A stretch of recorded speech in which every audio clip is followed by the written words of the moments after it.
I just sat down and looked at how much money I've spent today. And you wouldn't believe this, but what I've been spending in a day in New York City is way lower than I expected. What most of the people would say in New York because it's gonna break the bank or cost of life. But today I'm gonna take you through my day in October 2024 to see how much money I exactly spent on a normal day, a Friday, that I'm not going to do anything. It's like special dinner recently. Come with me to go through the day, and then I will show you how much I spent. I do not believe it myself as well.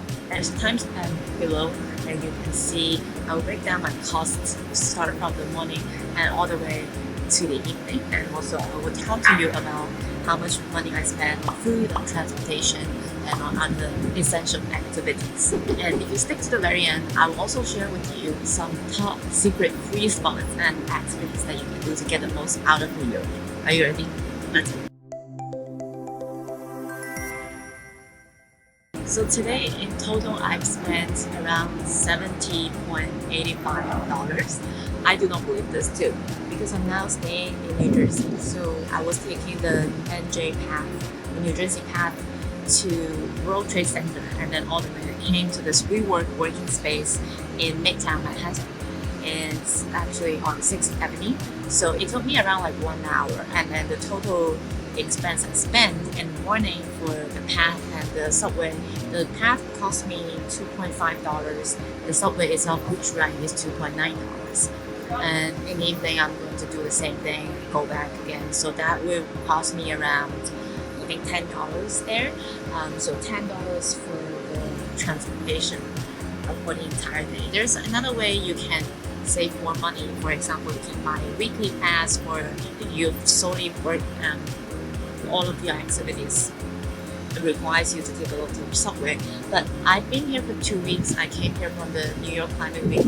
What I realized is that I didn't appreciate enough in the past is that New York is actually very, very walkable, especially this season.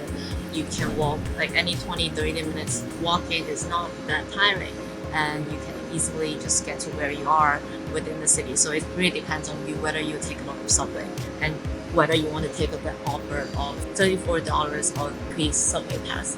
But I would say that's much more expensive than I remember, because 10 years ago that cost me around like $21 for the entire week. But also 10 years ago, one subway ride is maybe only $2 or 1.5 or something. I don't remember it completely, but that definitely shows the inflation. So after I arrived in Midtown Manhattan, of course, coffee is what I love the most, and I need that to start my day. So I went to this coffee shop I think it's called 10,000 Coffee. So they have really good lattes, by the way. So that latte cost me $6.48, including everything. And that is how much I spent. I know it's a little bit steep for a cup of coffee, but hey, this is New York, and so today I was recording it at the WeWork office, and that's where I spend most of my time today. And it's out of battery, so we're back. We were talking about the Path weekly ticket, and this technology is, nowadays you can just use your phone. And I didn't really purchase a weekly ticket, and I realized actually that allows you to use the same phone as long as you're using the same phone, the same credit card. It works the same way. The 7 days is $34. So it's actually very, very convenient. That's on my transportation today. I went for lunch. So the lunch, I've taken all the photos. So for lunch, I got the salad place. It's recently. It's a vegan place, but it's said that it's a vegan place, but it actually have some protein. So this one cost me, I think, around $17.96 or something like that dollars. They wouldn't ask you for more tips and stuff, so it's actually just a clean $17. I think it's quite good. It looks very fresh, and you also have the hot salad, which is what I like. And that's what it looks like. So full plate, and that would be for my lunch, and that's our coffee. After this, I'm gonna get another coffee and go back to New York. So I spent $17.96 a little bit. I've been trying to find the most cost-effective salad places. There's so many of them. I would say that actually it's quite good of a deal because the portion in the US, even though the price is slightly more expensive maybe compared to London, but the portion in the US is actually quite big. So every time after I finish a salad, I was just feeling so full all the time. So that's around $18 for my lunch. And then afterwards, I also went to get my afternoon coffee. The afternoon coffee cost me $5.44. And then I went back to WeWork. So that's all I spent for the entire day. Then I took another subway to meet my friend for dinner. For the dinner, actually, my friend didn't let me pay, but if I get to pay for the dinner, it's around $20 to $25. It's just a small casual brunch all day place. My favorite kind of place is an Australia type of brunch places. So it's very casual. You can go there the whole day. Usually I go to brunch places in the evening because they serve the same kind of food. It's good protein. It's easy. It's like pretty nice, friendly, cozy environment. It's perfect for catch up. So and then afterwards, I take the subway back. If we add all of them together, it's still around $70 to $80 per day if you really calculate it carefully. And I would say it's actually way lower than I expect because I've seen those videos online and say that, oh, if you walk around New York City just by lunch, the time you walk around New York City, you take at the beginning you take a coffee and then you buy something and then you buy something else. In 10 minutes or like 30 minutes you can spend $100 to $200. It turns out it's not the case. Oh, the other thing that I didn't mention is also I went for a spinning class. I went to a spinning class during lunchtime. So I went to a soul cycle class during lunchtime, and this is the biggest deal I've ever seen in any of the gym I have ever been to. I don't know whether it's because Instagram or YouTube or whoever, the algorithm has captured that I was gonna come to New York for 2 weeks, and then just before I came, this to show up on my ad. I need to thanks for the algorithm, and then it says that there's a $50 unlimited for 2 weeks, which is perfect for me because I love cycling. I was once certified as an instructor, even though I had never taught in a real gym. And then I end up maxed out those 14 classes. So each ride, it's 50 divided by 14, and then also I need to rent the shoes. So each ride is around $7.57 per gym, so that settled my need to go to the gym. Is also super cheap in that way. So in total, in a day, I think I spent $70 to $80 per day, and it's also because today I didn't cook at home. If I cook at home, then you take away the $20, it's around $50. I think it's around like $50, and you can even save more money if you don't eat out. I think that's the biggest save. Like you can eat at home, then each meal maybe will cost you $5 to $10 like maximum if you cook at home. Today I use a day pass and at WeWork. So at WeWork, if you're going to pay for a day of desk, that's around $39 to $50, depending on which location it is. But I have checked around New York City, Manhattan, the price for one desk in WeWork is around $39. Just by chance, I got a plan on Revolut, and that gives me 2 months of free access of the metal plan, and it comes with 1 free day of desk on WeWork, so that I didn't spend any money on that one. And if I want to save more money today, I can even have coffee there and without having to go out to buy a cup of coffee. But I just wanted to try different coffee shops, so that's how you can also save some money and find out the best deals. I will put all the links down below for the full cycle and also WeWork if you want to check it out. I don't have any affiliates with WeWork. I think it's pretty cool that what they have in Manhattan if you're traveling. I've also learned that there's another co-working space that offers you $25 a day in the space. And finally, if you're watching to this point, we are going to share some of my favorite free spots. New York is a city that's full of public spaces, so the first free activity or the things that you can get the best out of New York, especially when the weather is so good. Like I came here at the end of September for New York Climate Week, so it happens to be the best type of weather that you can ever get in New York. It's around like 15 to 20 degrees the whole time, and it's sunny.